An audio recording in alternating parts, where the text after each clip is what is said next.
Dari bangku ibuku, Indonesia kebangsaanku, bangsa dan tanah airku. Marilah kita berseru, Indonesia bersatu.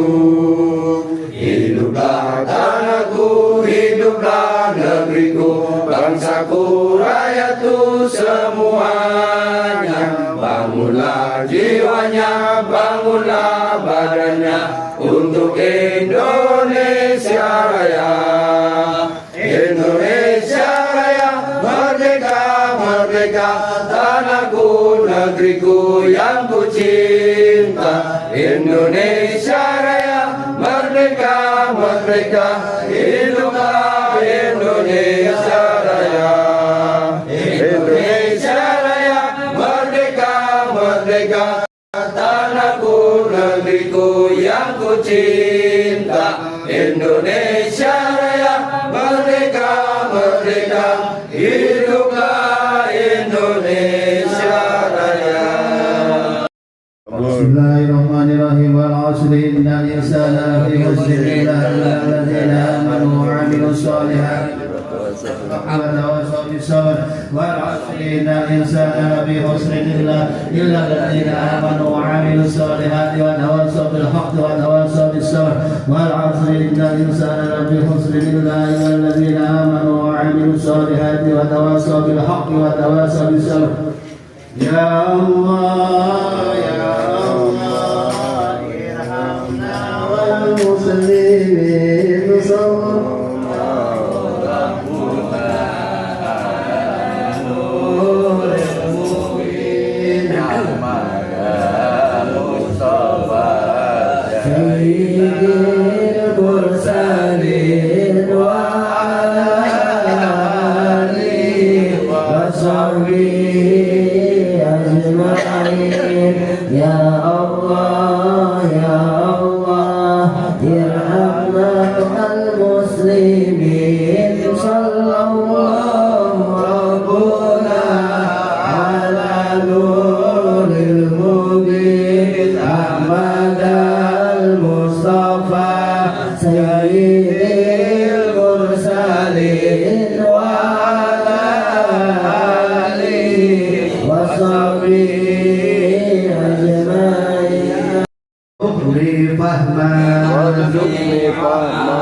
Amin ya rabbal alamin.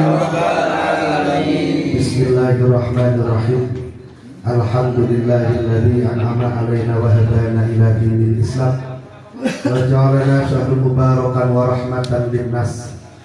Asyhadu an la ilaha illallah wahdahu la syarikalah wa asyhadu anna sayyidana Muhammadan abduhu wa rasuluh.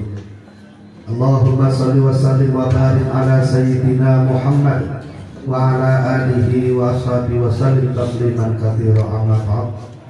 Hadratal muhtaram wal mukarram alim ulama para asatid. Alhamdulillah, pada kesempatan ini kita masih diberikan kenikmatan, diberikan hidayah, diberikan pertolongan oleh Allah Subhanahu wa taala, sehingga kita dapat melaksanakan perintah-perintah Allah dan Rasul-Nya.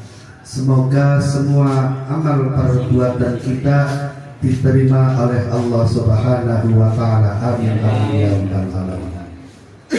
Shalawat dan salam senantiasa kita curahkan kepada junjungan kita Nabi Agung Nabi Muhammad Rasulullah sallallahu alaihi wasallam.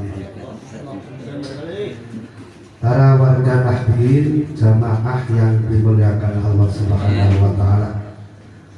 Alhamdulillah, program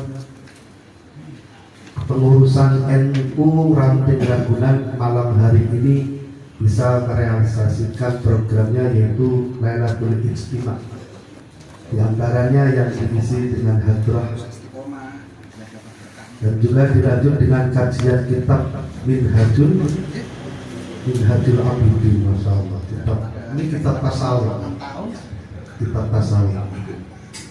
Sebelum kita membahas atau mengkaji kitab ini, alangkah baiknya saya mau mengenalkan diri. Mungkin dari bapak-bapak atau jamaah dari warga Nahdien itu belum kenal saya.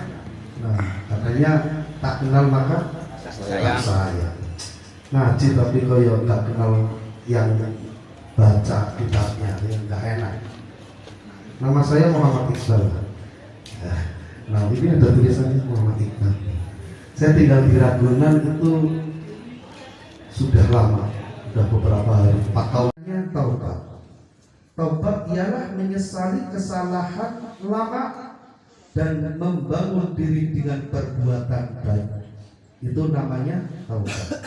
Menyesali kesalahan lama dan membangun diri dengan perbuatan baik. Itu namanya taubat. Dosa dan kesalahan yang dia kerjakan, lantas dia sesali, lantas tidak diulangi lagi, itu yang namanya taubat. Bukan yang namanya taubat, bukan setelah dia maksiat lalu dia beristighfar tetapi besok mengulangi maksiat lagi, itu bukan semacam itu. Yang namanya taubat ialah dia menyesali kesalahan yang dia kerjakan, menyesali kesalahan yang dia kerjakan, lantas dia membangun perbuatan yang baik. Itu namanya taubat. Huruf yang kedua pada lafaz tasawuf ialah huruf sof. Sof berupa sofa, yang artinya hati yang bebas dari keterikatan dunia. Lain. Ketika kita belajar tasawuf itu harus melalui sofa. Hati kita bebas dari keterikatan dunia. Maksud dari keterikatan dunia bukan berarti kita tidak butuh apa yang namanya harta, bukan. Maksud dari keterikatan dunia bukan berarti kita lalu malas untuk bekerja, bukan. Tetapi hati kita bebas dari keterikatan. Artinya ketika kita bekerja pun niat kita itu bukan untuk dunia saja, bukan untuk nafsu saja. Kalaupun kita sudah punya dunia, kita serasa tidak memiliki, kita tidak menguasai dunia tersebut. Seperti halnya tukang parkir. Tukang parkir motornya banyak, mobilnya banyak, tapi ketika diambil sama yang punya, ya sudah, biar saja. Huruf yang selanjutnya yaitu huruf waw. Waw yang bermakna walayah, wali, waliyah, walayah. Wali itu sudah benar-benar pasrah semuanya 100% kepada Allah. Itu wali. Nah, kalau kita baru wali murid, wali, iya, wali. Namanya wali semuanya pasrah dengan Allah. Apapun yang terjadi besok itu kita serahkan.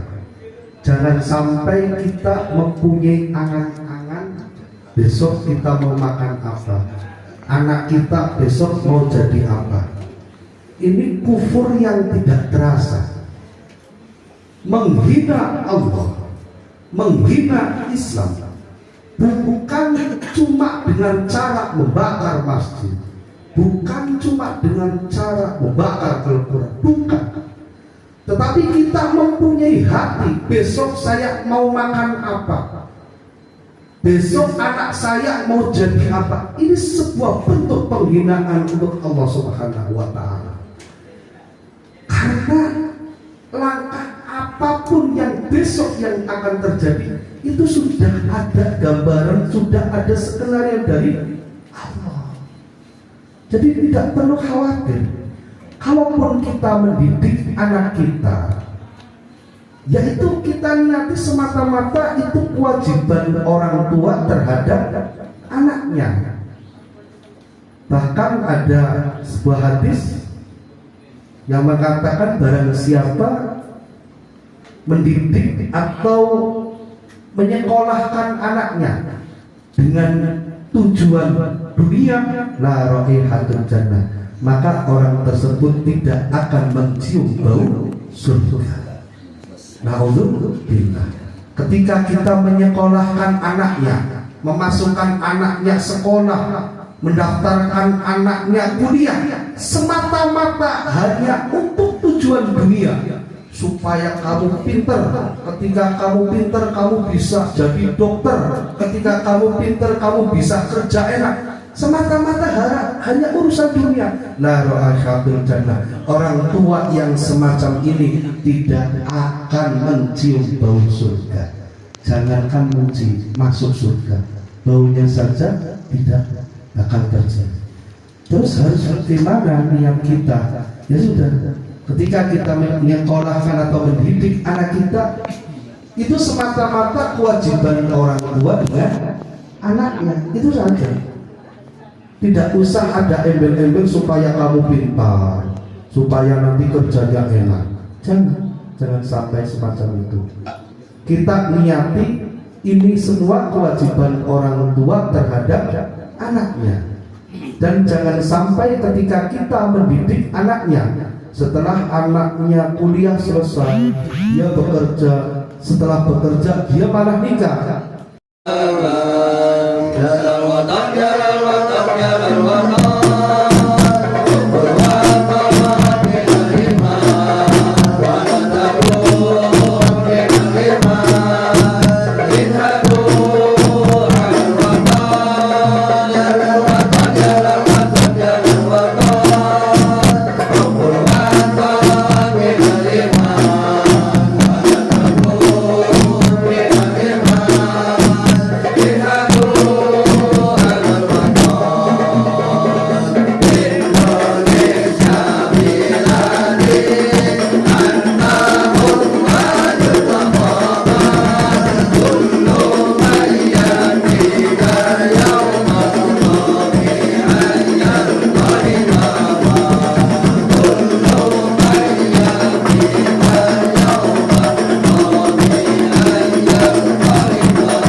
Pusaka hati wa rela itu